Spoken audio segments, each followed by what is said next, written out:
ధ్యాయతో విషయాన్ పుంసః సంగస్తేషూపజాయతే సంఘాత్ సంజాయతే కామః కామాత్ క్రోధో విజాయతే క్రోధోద్భవతి సమ్మోహః సమ్మోహాత్ స్మృతి విభ్రమః స్మృతిధ్వంసాత్ బుద్ధినాశః బుద్ధినాశాత్ ప్రణశ్యతి.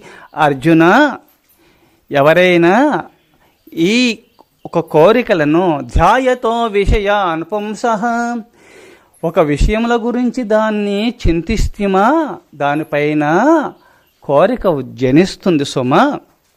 కోరిక జటలమైపోతుంది సుమా. ఆ కోరిక జనించి అది పొందాలనిపిస్తుంది సుమా.